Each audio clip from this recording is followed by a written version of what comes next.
நேரம் சுருக்கி தரப்பட்டாலும் நமக்கு நேரம் காணாம இருக்குது. காரணம் என்ன? இயந்திரங்களோடு இயங்கிக்கிட்டு இருக்கிற நம்ம. அதனால நாங்களும் ஒரு இயந்திரமா மாறிட்டோம். டைமுக்கு முடிச்சாகணும், டைமுக்கு கிளம்பி ஆகணும், டைமுக்கு அதை கொண்டு போய் சேர்க்கணும். இப்படி நாம இயந்திரம் ஆயிட்டோம். சந்தோஷமா இருக்கிறதுக்கு தான் உழைக்கிறதே. சந்தோஷத்தையே உழைப்புல கரைக்கிற கூட்டம் நம்ம கூட்டமாய் போச்சு. சந்தோஷம் இல்ல, மகிழ்ச்சி இல்ல, புருஷன் பொண்டாட்டிக்கு இடையில பேச்சு இல்ல. அதனால ஒவ்வொருத்தருக்கும் பாய் ஃப்ரெண்டும் கேர்ள் ஃப்ரெண்டும் தேவைப்படுது.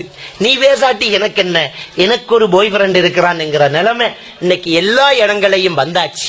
அதுதான் இந்த சடவாத கோட்பாட்டா போயாச்சு. இன்னைக்கு உளவியல் ரீதியாக பிள்ளைகளும் பாதிக்கப்படுறாங்க, பெற்றோர்களும் பாதிக்கப்படுறாங்க இந்த நவீன தொழில்நுட்பங்களால. அடுத்தது போங்க, இந்த டிவி, இந்த இன்டர்நெட், இந்த போன், இதெல்லாம் என்ன செய்யுது? எது அசங்கமோ, எது அநாகரிகமோ, எது ஆபாசமோ அதுவெல்லாம் நாகரீகமா, அதுவெல்லாம் மாடர்ன், அதுவெல்லாம் ஃபேஷன், அதெல்லாம் அறிமுகப்படுத்தப்படுது. அந்த காலத்துல எதை ரொம்ப மோசமா மக்கள் பேசினாங்களோ அது இன்றைக்கு சர்வசாதாரணமாக அது ஃபேஷன் அப்படி என்று சொல்றாங்க. அன்புக்குரிய இஸ்லாமிய சகோதரர்களே, 1994 ஆண்டு பீஜிங்கிலையும் கெய்ரோவிலையும் 2 உச்சி மாநாடு நடத்தி முடிவு கொடுத்தாங்க. அவ்வளவு செலவழிச்சு 22 நாடுகளை அழைச்சி மாநாடு நடத்தி கொடுத்த முடிவு என்ன தெரியுமா? ஆண் ஆணை திருமணம் முடிக்கலாம், பெண் பெண்ணை திருமணம் முடிக்கலாம். இது மனித உரிமையாம். கேடுகட்ட ஒரு செயல் மாநாடு நடத்தி நாகரீகமாக அறிமுகப்படுத்தப்பட்டு இந்த உலகத்தில் சாபம் இறங்குறதுக்கு காரணமா போச்சு.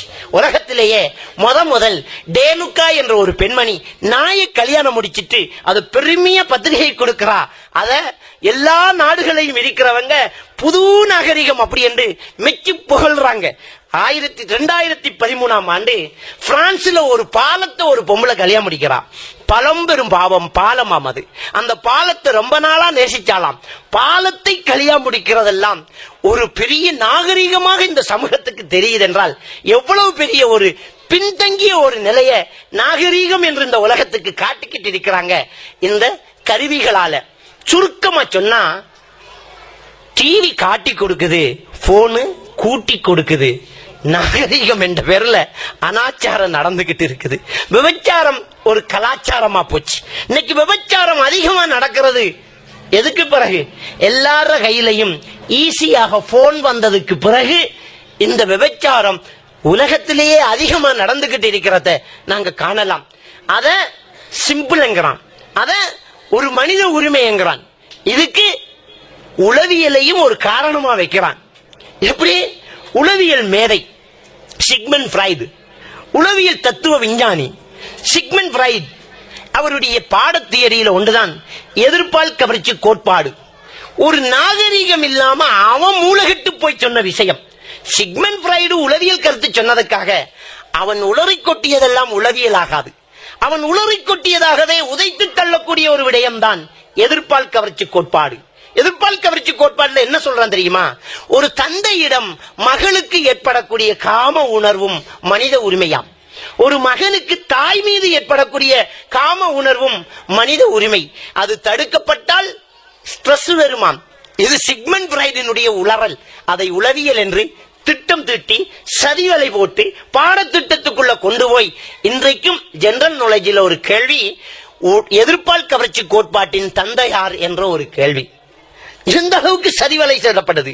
அநாகரிகமான ஒரு விஷயத்தை உளவியலா கொண்டு வந்து இந்த விபச்சாரத்துக்கு பாலம் செஞ்சு கொடுக்கிறாங்க. அன்புக்குரிய இஸ்லாமிய சகோதரர்களே, இந்த நவீன தொழில்நுட்பங்களை அளவோடு பயன்படுத்தினால், அதை இஸ்லாமிய அதிக அங்கீகாரத்தோடு நாங்க பயன்படுத்தினால், அதையே நாம இஸ்லாமிய ஒரு தாவாக்காக பயன்படுத்தலாம், இஸ்லாமிய ஒரு மறுமலர்ச்சிக்காக நாம் பயன்படுத்தலாம். அதுல தேவையில்லாததை தேவையில்லை என்றே நம்ம ஆக்கிட்டோம்னு சொன்னா அதுல இருந்து நமக்கு ரொம்ப பிரயோசனங்கள் இருக்கும். இன்றைக்கு சமூக ஊடகங்கள், பேஸ்புக், அதே மாதிரி வைபர், வாட்ஸ்அப், இது போன்ற இந்த ஊடகங்களினூடாக, இந்த இணையதளங்களினூடாக நாங்க தாவாவும் செய்யலாம், அதே மாதிரி படுபாதக நாச செயலையும் செய்யலாம்.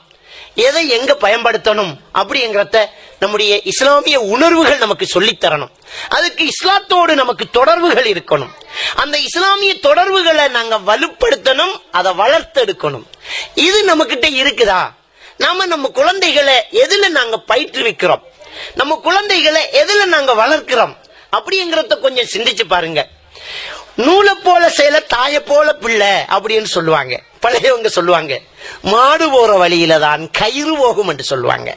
நம்ம பிள்ளைகளை எப்படி வளர்க்கிறோம் அப்படிங்கிறது தான் இங்க தீர்மானிக்கப்பட வேண்டியது. நம்ம எல்லாருக்குமே நாகரீகம் தேவைப்படுது. நம்ம எல்லாருக்குமே எல்லாரும் போற வழியில நம்மளும் போகணும் என்ற ஒரு எதிர்பார்ப்பு இருக்குது. கூட்டத்தோடு சேர்ந்து போகணும் என்கிறத நாங்க நினைக்கிறோம். கடைசியில கூட்டத்தோடு சேர்ந்து நரகத்துக்கு போக வேண்டிய ஏற்பட்டும். நமக்கென்று ஒரு தனித்துவம் இருக்குது, நமக்கென்று ஒரு கலாச்சாரம் இருக்குது, நமக்கென்று ஒரு ஸ்டைல் இருக்குது. இதை நாங்க ஒரு காலம் விட்டு கொடுக்க முடியாது.